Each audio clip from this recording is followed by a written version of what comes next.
कानपुर से थोड़ी ही दूर एक गांव है, भितरगांव। सुना है वहाँ ईंटों में जैसे सदियों का इतिहास सांस ले रहा है। हाँ बिल्कुल। आज हम उसी प्राचीन गुप्तकालीन मंदिर की गहराइयों में उतर रहे हैं। हमारे पास जो जानकारी है वो इसके अनोखे इतिहास और इसकी बनावट पर काफ़ी रोशनी डालती है। तो आज का हमारा मकसद यही है कि इस ऐतिहासिक खजाने की जो सबसे दिलचस्प परतें हैं उन्हें खोलें। जी।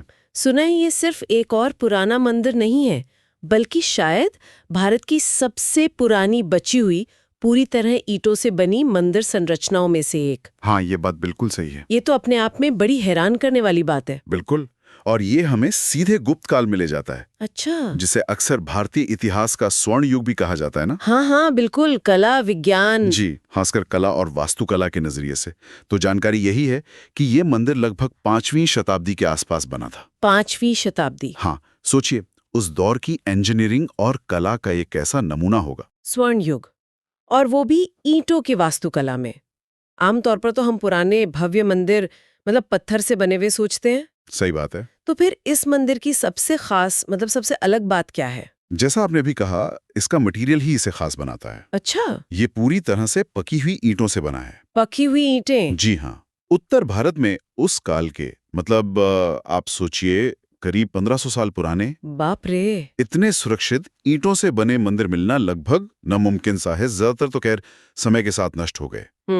यही इसकी सबसे बड़ी आप कह सकते हैं यूनिकनेस है, दुर्लभता है। पकी हुई ईंटों से मतलब उस वक्त ऐसी भट्टियां और तकनीक थीं कि इतनी मजबूत, इतनी टिकाऊ ईंटें बन सकती थीं जो आज भी खड़ी हैं। लगता तो यही है। ये उस समय की इंजीनियरिंग पर वाकई नई रोशनी डालता है। कमाल है।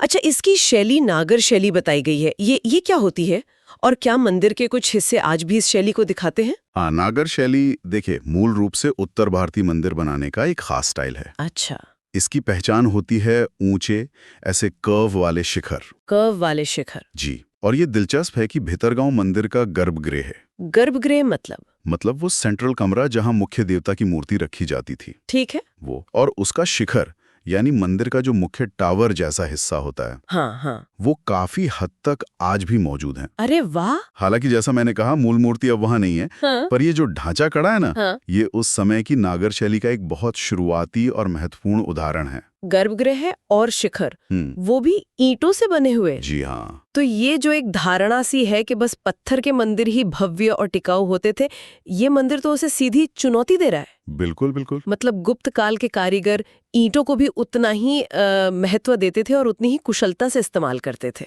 निश्चित रूप से ये मंदिर इसी बात का जीता जागता सबूत है। ये दिखाता है कि उनके पास ना सिर्फ ईंटें बनाने की अच्छी तकनीक थी, बल्कि उनसे मुश्किल और मजबूत डिजाइन बनाने का ज्ञान भी था। कमाल की बात है। आज ये भारतीय पुरातत्व सर्वेक्षण मतलब ASI, हाँ, ASI, उनके द्वारा संरक्षित एक इम्पोर्टेंट स्मारक है। और क्या इसका आज भी कोई सांस्कृतिक महत्व है? मतलब क्या ये सिर्फ एक ऐतिहासिक ढांचा बनकर रह गया है या स्थानीय लोगों के जीवन से भी जुड़ा है? नहीं, ये सिर्फ एक म्यूजियम पीस नहीं है। अच्छा। जानकारी ये मिलती है कि आज भी वहाँ जो लोकल मेले लगते हैं या त्योहार होते हैं, हाँ, तो वहाँ पूजा अर्चना होती है। अरे वाह। तो ये दिखाता है कि ये मंदिर सिर्फ इतिहास का हिस्सा नहीं है, बल्कि एक तरह की जीवित विरासत है, जिसका कल्चरल महत्व आज भी बना हुआ है। और शायद इसका लगातार इस्तेमाल होना भी इसके बचे रहने का एक कारण हो सकता है। सही बात है।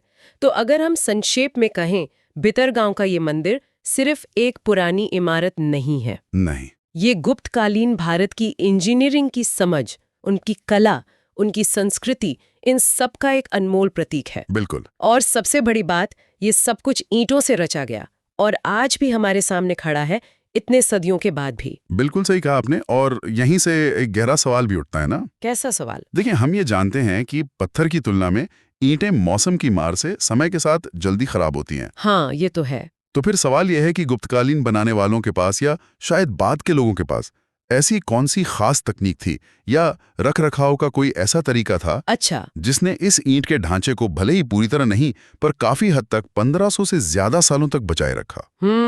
ये सोचने वाली बात है। क्या ईंटों को जोड़ने के लिए कोई खास मसाला इस्तेमाल हुआ था या इसकी मरम्मत का कोई ऐसा तरीका था जो शायद हम आज जानते ही नहीं? ये हमें उस समय की संरक्षण की विधियों और उनके ज्ञान पर और ज्यादा सोचने को मजबूर करता है कि आखिर ये टिका कैसे रहा।